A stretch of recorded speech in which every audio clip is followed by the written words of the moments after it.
Hello there, welcome back to the channel. I hope you guys are safe and doing good. So now I was thinking, सोच रहा था कि यार अगला content channel पे क्या लाया जाए, ठीक है? क्योंकि देखो हमने क्या क्या बातें कर ली. हमने कॉन्फिडेंस की बात करी, we have talked about pronunciation, accent, and बात करते करते हम पहुंच चुके फोनेटिक साउंड्स पे, वॉवल्स, कॉन्सोनेंट साउंड्स की भी हमने बात कर ली. हालांकि हमने इन सब चीज़ों को काफ़ी डिटेल में डिस्कस करने की कोशिश करी, बट स्टिल हम इन पे काफ़ी बेसिक्स में रहे. लेकिन है तो ये एडवांस टॉपिक्स ही. अब समझ में एक बात ये आई कि हमारा अल्टीमेट गोल क्या है. हमें एक बहुत अच्छा इंग्लिश में कम्युनिकेटर बनना है, ठीक है, ताकि हम लिख सकें, बोल सकें, समझ सकें, अच्छे से कॉन्वर्जेशंस को होल्ड कर सकें, कैरी ऑन कर सकें. लेकिन हर एक चीज़ की शुरुआत बेसिक्स से होती है, उसके बेसिक्स को समझना बहुत ज़रूरी है. तो इसी कॉन्टेक्स्ट के साथ अब हम शुरू करने जा रहे हैं एक नई series which is gonna be all about sentence formation, starting of with parts of speech. So what is a part of speech? A part of speech is a term which is used in traditional grammar for one of the 9 categories into which words are classified according to their functions in a sentence. तो ये तो रही definition की बात. अब इसको थोड़ा आसान तरीके से हम समझ लेते हैं कि कहना क्या चाह रहे हैं. देखो, इंग्लिश में जब भी हम कुछ भी लिख रहे हैं या हम जब भी कुछ भी बोल रहे हैं तो वहां हम वर्ड्स का यूज कर रहे हैं, ठीक है. हम सेंटेंसेस को बना रहे हैं वर्ड्स के थ्रू, और हर वर्ड का एक स्पेसिफिक फंक्शन होता है, और उसी फंक्शन को जानने में हमारी मदद करते हैं ये पार्ट्स ऑफ स्पीच, कि उस पर्टिकुलर शब्द का उस सेंटेंस में क्या मतलब है, ठीक है. और इन वर्ड्स को, इंग्लिश के जितने भी वर्ड्स हैं उनको किसी ना किसी इन 9 में से किसी एक कैटेगरी में डाला गया है. तो हम पहले ये समझ लेते हैं कि वो 9 कैटेगरीज है कौन सी, ठीक है. Noun, pronoun, verb, adjective, adverb, preposition, conjunction, interjection and determiners और articles. अब एक बहुत इंपॉर्टेंट बात मैं आप लोगों को यहां बता दूं, इसको हमेशा ध्यान रखिएगा कि स्टैंडर्ड इंग्लिश में हम जब भी बात करेंगे तो there are 9 parts of speech. 9 parts of speech है जिनकी हम बात करते हैं यहां पे. कुछ सोर्सेज हैं जो 8 बताते हैं, कुछ सोर्सेज 10, कुछ 12 बताते हैं पार्ट्स ऑफ स्पीच को. ये क्यों चलता है मैं आपको बताता हूं, क्योंकि जो 8 बताते हैं वो इंटरजेक्शंस को अलग बता देते हैं, उसके पीछे भी एक रीजन है, और जो 10 बताते हैं वो क्लॉजेस को भी ले आते हैं अंदर. तो बट स्टैंडर्ड की मैं बात करूं तो 9 पार्ट्स ऑफ स्पीच है जिनके नाम मैंने आपको बता दिए. अच्छा, अब सेंटेंस फॉर्मेशन का मतलब क्या है. तो अगर हम सेंटेंस के एटॉमिक लेवल, सबसे न्यूनतम लेवल पे जाएं, तो हमें ये सोचना चाहिए कि कितने पार्ट्स ऑफ स्पीच की जरूरत है एक मीनिंगफुल, एक मतलब का सेंटेंस बनाने के लिए, ठीक है. मीनिंगफुल सेंटेंस से मेरा मतलब ये है कि हमें समझ में आ रहा है कि उस सेंटेंस में हो क्या रहा है, वो सेंटेंस अपने आप में कंप्लीट है. ये समझना जरूरी है. क्यों? क्योंकि इसके बाद 2 इंपॉर्टेंट फैक्ट है जो मैं आपको बताने वाला हूं. तो पहले इसकी बात करते हैं. कोई भी सेंटेंस हमें बनाने के लिए, इंग्लिश का छोटा से छोटा सेंटेंस भी हमें बनाना है, तो हमें कम से कम भी 2 पार्ट्स ऑफ स्पीच की जरूरत पड़ेगी. एक होगा नाउन और एक होगा वर्ब, ठीक है. इसके बिना हम सेंटेंस का फॉर्मेशन नहीं कर सकते. या तो नाउन होगा या प्रोनाउन होगा और एक वर्ब होगा ही होगा, ठीक है. एक ये सेंटेंस हुआ राम वॉक्स, अपने आप में कंप्लीट है, राम चलता है, ठीक है. राम अलग अपने आप में एक एंटिटी है. अगर हम सिंपली राम की बात करें तो अभी हमें कुछ समझ नहीं आ रहा. अगर राम बोल दिया तो बस राम है, क्या बात है, खत्म. अगर हमने सिर्फ बोल दिया वॉक, तो एक वर्ब है, एक क्रिया है, लेकिन हमें समझ में नहीं आ रहा कि क्या, क्यों बोला जा रहा है, किस कॉन्टेक्स्ट में. लेकिन जब हमने दोनों को साथ में लिया है कि राम वॉक्स, नाउन और वर्ब को जब हमने साथ में जोड़ दिया, तब हमारे पास एक मीनिंगफुल सेंटेंस आया, ठीक है. तो कम से कम भी हमें 2 पार्ट ऑफ स्पीच की जरूरत पड़ेगी ही पड़ेगी एक सेंटेंस बनाने के लिए, छोटे से छोटा. Alright, before we move on to those 9 categories and work them out in detail, एक चीज हम बहुत ध्यान से यहां समझ लेते हैं, और ये पॉइंट अभी समझना बहुत जरूरी है क्योंकि आगे नहीं तो कंफ्यूजन हो जाएगा. इंग्लिश में काफी वर्ड्स ऐसे हैं जो एक से ज्यादा पार्ट्स ऑफ स्पीच की कैटेगरी में आते हैं. यानी अगर कोई वर्ड नाउन है तो वो वर्ड एज अ वर्ब भी काम में लिया जा सकता है, एज एन एडजेक्टिव भी काम में आ सकता है, ठीक है. कोई वर्ड अगर कंजंक्शन है तो वो प्रेपोजिशन भी हो सकता है. इस चीज को समझने के लिए कि उस वर्ड का रोल क्या है या वो किस कैटेगरी में आ रहा है, हमें उस सेंटेंस का कॉन्टेक्स्ट, कि किस बारे में उस सेंटेंस की बात हो रही है और किस वजह से उस वर्ड को वहां यूज किया गया है, ये समझना बहुत जरूरी है. नहीं तो आगे समझ ही नहीं आएगा कि ये वर्ड यहाँ पे नाउन, यार ये वर्ड वहां तो नाउन था लेकिन आज आप इसे वर्ब क्यों बोल रहे हो, अरे यार ये तो कंजक्शन था, अब तुम इसे यहाँ पे आके प्रेपोजिशन बोल रहे हो. ऐसा थोड़ी चलेगा. नहीं, ऐसा चलेगा लेकिन हमें समझना है कि ऐसा क्यों हो रहा है, ठीक है? इसीलिए मैंने आपको पॉइंट अभी बता दिया। Alright, so let us move towards the first part of speech, nouns. अब नाउन के बारे में बात शुरू करने से पहले let me tell you a very interesting fact. So nouns make up the largest class of words in most of the languages including English. सबसे ज्यादा words most of the languages में, और मैं इंग्लिश को भी इंक्लूड कर रहा हूं यहाँ पे, नाउन की कैटेगरी के अंडर ही आते हैं। तो नाउन क्या है? What is a noun? तो a noun is a word that refers to the name of any person, place, animal, thing, idea, quality. किसी भी चीज का नाम नाउन होता है, ठीक है? हिंदी में जिन्होंने पढ़ा होगा उनके लिए रिलेट करना बहुत आसान होगा कि किसी भी व्यक्ति, वस्तु, स्थान या भाव आदि के नाम को संज्ञा कहते हैं। सो नाउन इज संज्ञा इन हिंदी। इसीलिए कहते हैं कि noun are the easiest parts of speech to understand and to recognize in a sentence as well. Name of a person कुछ भी हो सकता है यार, Anil, Ajay, Vijay, Mukesh. Name of an animal, elephant, giraffe, tiger. Name of a place, India, America, London, Russia, Ukraine. Name of a thing, book, bench, box, bottle, table, anything. किसी भी चीज़ का नाम, किसी भी इंसान का। एंड व्हेन आई से पर्सन, ओनली मैं हम इंसानों की बात नहीं कर रहा, हर लिविंग ऑर्गेनिज्म आ गया। एनिमल्स की हमने अलग से बात कर ली, तो प्लांट्स वगैरह इन सब की भी नाम, किसी भी चीज़ का नाम, सब कुछ नाउन के अंडर ही आता है। ऑलराइट, तो हमने ये तो समझ लिया कि नाउन क्या है, लेकिन हमने स्टार्टिंग में एक चीज़ और बोली थी कि noun is the largest class of words in most of the languages, और इसी वजह से हमें नाउन में कैटेगराइजेशन की ज़रूरत पड़ी। अब नाउन की कितनी कैटेगरीज हैं, इसको लेकर भी काफ़ी ज़्यादा थोड़ा मिसकंसेप्शन भी रहता है, और लगा रहता है इंटरनेट पे कि कोई कहता है 10 हैं, कोई कहता है 5 हैं, कोई कहता है 8 हैं। आपको ये समझने की ज़रूरत नहीं, खुद को इतना कंफ्यूज करने की ज़रूरत नहीं है। हमें बेसिक आइडिया चाहिए कि किस किस तरह के होते हैं या किस तरह से उन्हें कैटेगराइज किया गया, दैट्स इट। और वो बहुत ही सिंपल है। तो there are 7 to 8 categories of noun. हम 7th और 8th कैटेगरी को एक साथ समझेंगे, क्योंकि वो थोड़ा सा ट्रिकी है समझने के लिए। उसे हम समझेंगे साथ में ही तो ज़्यादा बेहतर रहेगा। इसीलिए हम बात करेंगे 7 कैटेगरीज ऑफ नाउन की। सो हम फर्स्ट एंड सेकेंड कैटेगरी को एक साथ डिस्कस करेंगे, थर्ड एंड फोर्थ को एक साथ डिस्कस करेंगे। क्यों, बताता हूँ। अगर फर्स्ट कैटेगरी ऐसे समझिए कि बड़ा सर्कल है, तो सेकेंड कैटेगरी इसी के अंदर आने वाली सारी चीज़ें होंगी। फर्स्ट कैटेगरी है हमारी common noun. Now what is a common noun? A common noun is a noun that refers to any person, place, thing और एन आइडिया इन जनरल। हम जनरली कॉमनली किसी भी आइडिया की बात करते हैं तो कॉमन नाउन में आ जाते हैं। हम किसी को भी स्पेसिफाई नहीं कर रहे, हम किसी एक इंसान या किसी एक वस्तु या व्यक्ति या जगह के बारे में नहीं बताते। हम जगहों की बात जब करते हैं, इंसानों की बात कर दी, तो वो आ जाता है कॉमन नाउन में। फॉर एग्जाम्पल मैं बोलता हूँ बॉय। अब बॉय बोलते ही दुनिया भर के जितने बॉयज हैं सब उस कैटेगरी के अंदर आ गए। गर्ल, दुनिया भर की लड़कियां सारी उस कैटेगरी के अंदर आ गई। कंट्री, दुनिया में जितनी कंट्रीज हैं सारी कंट्री के अंदर आ गई। लेकिन हमने इनमें किसी का भी स्पेसिफाई नहीं नाम किया, तो कॉमन नाउन।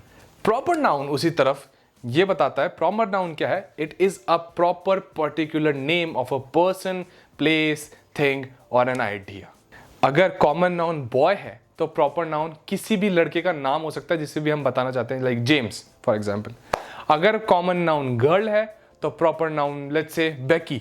अगर कॉमन नाउन कंट्री है तो proper noun for example India. इसी तरह से अगर कॉमन नाउन है डे तो प्रॉपर नाउन हो जाएगा कोई भी, मंडे, ट्यूसडे, वेडनेसडे, थर्सडे, कोई भी डे हो सकता है। सो common noun, proper noun, general, specific, बात खत्म। Now moving on to the third and fourth category of noun. अब जहां पे प्रॉपर नाउन कॉमन नाउन के बड़े सर्कल के अंदर आते थे, वहीं पे थर्ड एंड फोर्थ कैटेगरी एक दूसरे के एक्सट्रीम ऑपोजिट्स हैं। Okay, so the third category is concrete nouns.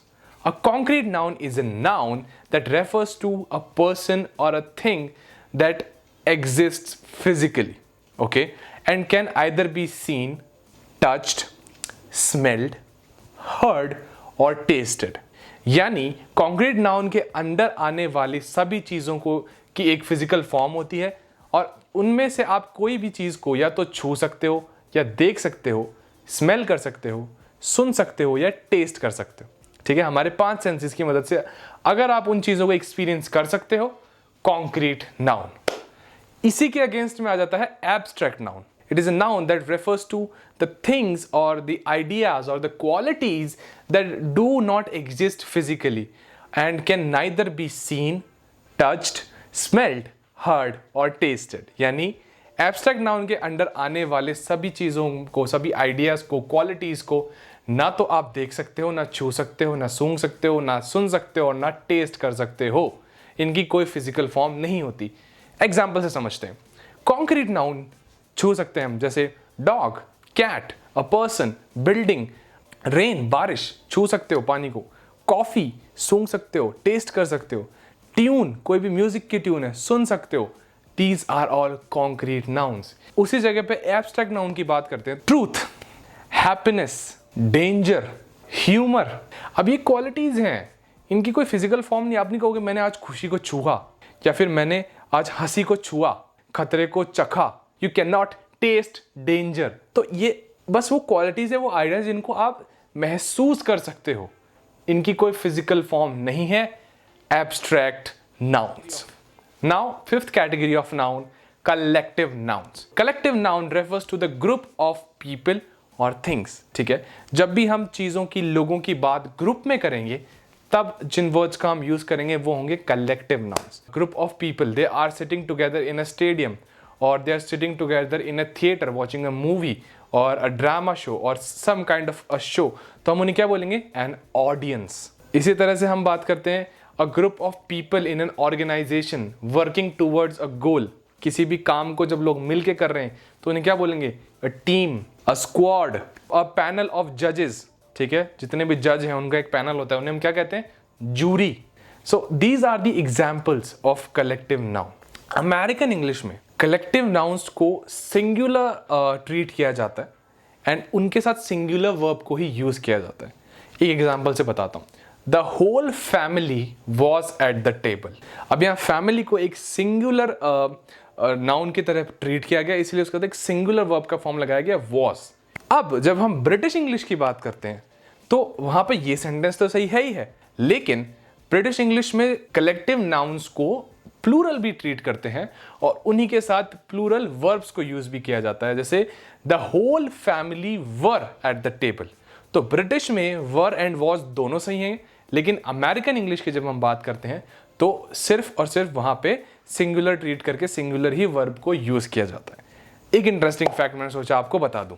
Alright guys, so before moving on, जिस तरह से मैंने स्टार्टिंग में कहा था कि एक वर्ड एक से ज्यादा पार्ट ऑफ स्पीच की तरह काम कर सकता है, ठीक है, डिफरेंट सेंटेंसेस में, उसी तरह से एक नाउन एक से ज्यादा नाउन की कैटेगरीज में भी आ सकता है. For example happiness. ओके, अब हैप्पीनेस हमने देखा था कि it was an abstract noun, क्योंकि हैप्पीनेस का कोई फिजिकल फॉर्म नहीं था. लेकिन happiness is also a common noun, क्योंकि हम स्पेसिफाई नहीं कर रहे कि हैप्पीनेस किस वजह से. हैप्पीनेस एक बड़ा अम्ब्रेला जिसके अंदर दुनिया भर की खुशियां आ गई. कोई स्पेसिफिक खुशी, कोई स्पेसिफिक मोमेंट की वजह से खुशी हमें हुई है, वो हमने नहीं बताया. That is why happiness is a common noun as well as an abstract noun. एक और एग्जाम्पल ले लेते हैं, माउंट एवरेस्ट. ठीक है, नाउ माउंट एवरेस्ट एक प्रॉपर नाउन भी हो गया. क्यों? क्योंकि माउंटेन कॉमन नाउन, अब एक स्पेसिफिक माउंटेन है माउंट एवरेस्ट, तो proper noun. And Mount Everest is a concrete noun as well. क्यों? क्योंकि उसकी एक फिजिकल फॉर्म है, आप देख सकते हो, छू सकते हो. इसी तरह से मैं ये बताना चाह रहा हूं कि एक नाउन एक से ज्यादा नाउन की कैटेगरीज के अंदर भी आ सकता है. It all depends on context. अब जो 3 कैटेगरीज बची हैं थोड़ी सी ट्रिकी हैं, टाइम लगता है समझने में, बट समझेंगे हम इसको. 6th category is compound nouns. So a compound noun is a noun that we get when we add 2 or more different words together. Okay, so दो से ज्यादा वर्ड्स को ऐड करने पे जो एक सिंगल नाउन जिसे हम ट्रीट करेंगे, जो हमें वो मिलता है, that is a compound noun. अब मैं 2 वर्ड्स के एग्जांपल को लेके चलता हूं कि 2 वर्ड्स के कॉम्बिनेशन से हमें जो नाउन मिल रहा है. ठीक है, यूजुअली यही होता है और ये कॉम्बिनेशन ज़रूरी नहीं है कि प्लस नाउन के ही कॉम्बिनेशन हमें मिले. नहीं, ये हम चाहे तो नाउन प्लस एडजेक्टिव से भी निकाल सकते हैं, एडजेक्टिव प्लस नाउन से भी मिल सकता है, नाउन प्लस नाउन तो है ही, noun plus verb, verb plus noun, preposition plus verb. इस तरह से 8 डिफरेंट कॉम्बिनेशंस हैं जिसके थ्रू हमें ये नाउन मिलते हैं. वो मैं आपको स्क्रीन पे भी दिखा देता हूँ और उसका एक मैं लिंक भी डिस्क्रिप्शन में डाल दूंगा फॉर योर रेफरेंस। ये तो कॉम्पाउंड नाउन्स की बात हो गई। अब इसमें हमें समझना है कि कॉम्पाउंड नाउन के कितने फॉर्म्स होते हैं, ठीक है, कि फॉर्म्स समझना हमारे लिए ज़रूरी है। वो इतना ज़रूरी नहीं है कि किन कॉम्बिनेशन से हमें वो मिल रहे हैं। There are 3 forms of compound nouns. Number 1, open compound nouns. Okay, so these are the type of compound nouns wherein the words have some space in between them. ठीक है, जो words हैं, जो दोनों तीनों words हैं, उनके बीच में एक space होती है छोटी सी। Okay, for example, tennis shoes. अब you will treat these open compound nouns as a single noun. Treat तो हम इसे single noun की तरह ही करेंगे, लेकिन जो दोनों words के कॉम्बिनेशन से हमें नाउन मिल रहा है, उन दोनों वर्ड्स के बीच में एक स्पेस होती है। Tennis shoes. ओके, सेकंड आ जाता है हमारे पास hyphenated compound nouns.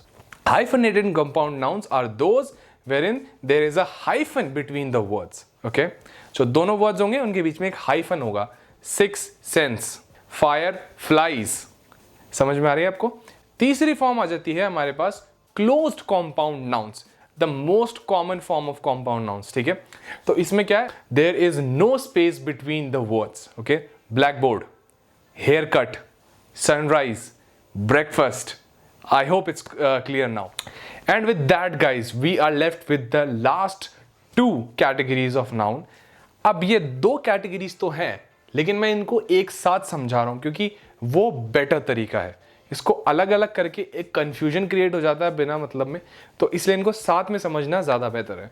So these 2 categories are count nouns and mass nouns. Count nouns, which are also called as countable nouns, they refer to the nouns which we can or are thought in terms of numbers. Okay, and that is why they have their singular as well as plural form. And we can use articles a and n with them or any number also. अब इसको मैं आपको example समझा देता हूं पहले तो, कि काउंट नाउन्स क्या होते हैं, उन्हें हम काउंटेबल नाउन्स भी कहते हैं।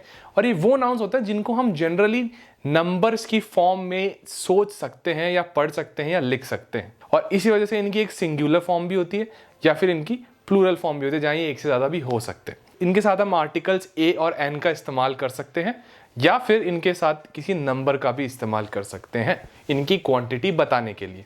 Example, house. ठीक है, एक हाउस, तो हम कह सकते हैं अ हाउस। हाउस का प्लूरल क्या हुआ? हाउसेस। या फिर नंबर्स यूज कर सकते हैं हम, 2 हाउसेस, 3 हाउसेस, 10 हाउसेस। इसी तरह से cup, a cup, cups, 2 cups, 3 cups, 10 cups, 12 cups. यहां पे एक बहुत जरूरी बात आपको ध्यान देने की ये है कि जनरली तो हम काउंट नाउन्स को सिंगुलर से प्लूरल में जानते टाइम एस या ई एस लगा देते हैं हम उनके एंड में to achieve that plural form. Okay, वो हो जाते हैं रेगुलर प्लूरल्स। लेकिन कुछ ऐसे वर्ड्स भी हैं जो इररेगुलर प्लूरल्स के साथ होते हैं, उनको सिर्फ आप डायरेक्टली एस और एस नहीं लगा सकते। एग्जाम्पल, थीफ, चोर। तो थीफ का प्लूरल फॉर्म क्या होगा? थीव्स। हम डायरेक्ट ई एस नहीं लगा रहे, हम उस एफ को हटा के वी ई एस डाल देते हैं, थीव्स। लेकिन अभी भी काउंट नाउन है। A thief, 2 thieves, 10 thieves, 11 thieves, कुछ भी हो सकता है। ठीक है, इसी तरह से वुमेन का विमेन, अभी ये रेगुलर प्लूरल नहीं है। रेडियस का रेडाई। तो आई गेस अब आपको एक अच्छा आइडिया लग गया है कि काउंट नाउन्स क्या होते हैं। जनरली हम उन्हें नंबर की टर्म्स में भी देख सकते हैं, उनके सिंगुलर प्लूरल दोनों फॉर्म्स होती हैं, और उनके साथ आर्टिकल्स ए एन यूज कर सकते हैं हम, एंड नंबर्स भी यूज कर सकते हैं। अच्छा, एक और इंटरेस्टिंग पॉइंट में तो आपको बताना रह ही गया, most of these count nouns, ज्यादातर ये जो काउंट नाउन्स हैं ये कॉन्क्रीट नाउन्स होते हैं। कॉन्क्रीट हमने क्या पढ़ा था? जिसकी एक फिजिकल फॉर्म होती है। ठीक है, लेकिन कुछ ऐसे चुनिंदा काउंट नाउन्स भी हैं जो एब्स्ट्रैक्ट नाउन्स होते हैं। For example, happy memories. अब मेमोरीज जो वर्ड है, तो मेमोरी भी हो सकता है, मेमोरीज भी हो सकता है। अब मेमोरी तो हैप्पी मेमोरीज। ओके, ये एक काउंट नाउन है, लेकिन ये एक एब्स्ट्रैक्ट नाउन है। Interesting ideas. ओके, तो आइडिया, आइडियाज अगेन एक एब्स्ट्रैक्ट नाउन है, लेकिन काउंट नाउन भी है। Alright, so we are left with mass nouns, the 8th category of noun, and this is probably the trickiest of all. सबसे ज्यादा tricky यही पड़ती है। इसको समझना सबसे ट्रिकी है, लेकिन समझने के बाद इसको फिगर आउट करना उतना ही आसान है। पहले डेफिनेशन की बात कर लेते हैं। सो मास nouns also called as uncountable nouns, they are generally thought of as quantity rather than individual units of a thing. क्या बोलना चाह रहा हूं मैं यहाँ पे कि ये वो नाउन्स होते हैं जिनकी बात हम एक क्वांटिटी में करते हैं, ना कि किसी इंडिविजुअल सिंगल यूनिट के हिसाब से। तो इनका एक इनडेफिनिट अमाउंट होता है अपने आप में, और मास वर्ड से हमें समझ में आ रहा है कि इसका एक बहुत बड़ा अमाउंट होता है जिसको हम नंबर्स में जिनकी हम बात नहीं कर सकते। एंड सिंस हम इनकी बात नंबर्स में नहीं कर सकते तो इनका सिंगुलर और इनका प्लूरल होने का बात खत्म हो जाता है यहीं पे, ठीक है। तो इनकी कोई सिंगुलर और प्लूरल फॉर्म नहीं होती है and these are mass nouns. तो अब इसको अपन एक एग्जाम्पल से भी समझ लेते हैं। एयर, हवा। Air is a mass noun. अब इसके पीछे आप नंबर नहीं लगा सकते, ए एयर, 2 एयर, 3 एयर, 4 एयर, नहीं। तो आर्टिकल्स और नंबर्स आप इनके पीछे नहीं लगा सकते, वो बात यहाँ खत्म हो जाती है। तो एयर अपने आप में एक इनडेफिनेट अमाउंट में है, that is why it is a mass noun. आप गिन नहीं सकते एयर को। Similarly water, water is a mass noun. जब हम वर्ड वाटर कह देते हैं तो हम नहीं कह सकते अ वाटर, हम नहीं कह सकते 2 वाटर, हम 3 वाटर नहीं कह सकते। हाँ, हम क्या कर सकते हैं, जब हमें इनकी क्वांटिटी बतानी है तो हम इनके साथ किसी और नाउन या प्रेपोजिशन या किसी और चीज को यूज कर सकते हैं। लाइक मैंने बोला वाटर, आप बोल सकते हो 2 gallons of water, 3 gallons of water, 10 gallons of water, लेकिन आप डायरेक्ट 2, 3, 4 वाटर नहीं बोल सकते। सिमिलरली मैं फीलिंग्स की बात करता हूं, for example happiness, Joy, trust और ह्यूमर, काइंडनेस, चैरिटी। अब ये फीलिंग है, ए चैरिटी नहीं बोल सकते आप, 2 चैरिटी, 3 चैरिटी नहीं बोल सकते। हाँ, इनके साथ हम दूसरी चीजें यूज करेंगे, जैसे एन एक्ट ऑफ चैरिटी, दूसरा नाउन यूज कर लिया, एन एक्ट ऑफ चैरिटी। तो हम ये तो फिर भी कह सकते हैं, लेकिन a charity, an charity, 3 charity, 4 charity नहीं कह सकते। सीधी सीधी गलत हो रही है बात हमारी। तो यही है मास नाउन्स। सॉल्ट, नमक। अगर मैं आपको एक फिस्ट फुल ऑफ सॉल्ट दूं तो आप ये नहीं कह सकते I have 2 salt, I have 3 salt. कह सकते हो I have 2 grams of salt, I have 3 grams of salt. तो आप समझ रहे हैं, हम इनकी इंडिविजुअल यूनिट में बात नहीं कर सकते, हम इनकी एक इनडेफिनिट या एक क्वांटिटी में बात करते हैं हमेशा। ऑल्सो इनकी सिंगुलर और प्लूरल होने की बात हमने खत्म कर दी। There is a word furniture, तो आप ये नहीं कहोगे फर्नीचर का प्लूरल हो गया फर्नीचर्स, ये आप नहीं कह सकते। चिल्ड्रन का प्लूरल कर दो आप चिल्ड्रंस, नहीं होगा। पीपल का कर दो पीपल्स, गलत है। ये अपने आप में ही एक तरह से प्लूरल फॉर्म में है, क्योंकि हम इनकी एक क्वांटिटी में बात करते हैं। तो यही है मास नाउन्स। तो अब एक इंपॉर्टेंट टिप, मास नाउन्स को मैं खत्म करूं उससे पहले, एक नाउन वो काउंट नाउन है या मास नाउन है, वो इस बात पर इतना डिपेंड नहीं करेगा कि क्या आप उसे काउंट कर सकते हो, बल्कि वो इस बात पे ज्यादा डिपेंड करेगा कि क्या आप उसकी बात इंडिविजुअल यूनिट्स में कर सकते हो, या फिर वो एक इतना बड़ा एक अनडिफरेंशिएटेड अमाउंट है जिसकी आप बात कर ही नहीं सकते। तो जब भी आप पता लगाने की कोशिश करें कि कोई भी नाउन काउंट है या मास है, तो आप ये मत सोचें कि क्या मैं इसको गिन सकता हूं, नहीं। आप ये सोचना है क्या मैं इसको एक इंडिविजुअल यूनिट की तरह देख सकता हूं, या फिर मैं इसको एक अनडिफरेंशिएटेड अमाउंट है जिसको मैं मेजर कर ही नहीं सकता, नंबर्स में बात कर ही नहीं सकता। जैसे अभी मैं कह रहा हूं, अगर मैं कह रहा हूं 3 हाउसेज, तो ठीक है, वो तीनों जो घर हैं वो भी अपने अपने आप में इंडिविजुअल यूनिट में काउंट हो रहे। लेकिन अगर मैं बोल रहा हूं 3 सॉल्ट्स, तो 3 सॉल्ट, 3 नमक, ऐसा कुछ नहीं होता है। तो ये एक बेसिक डिफरेंस है, हमें हमेशा दिमाग में रखना है जब भी हम काउंट और मास नाउन्स के बीच में डिफरेंस पता करने की कोशिश कर रहे हो। ये एग्जांपल से और समझा देता हूं मैं आपको इसको, बहुत सिंपल से एग्जांपल है money. Money is a currency. जैसे आपने मनी बोला तो दुनिया भर की करेंसी की बात आपने कर दी।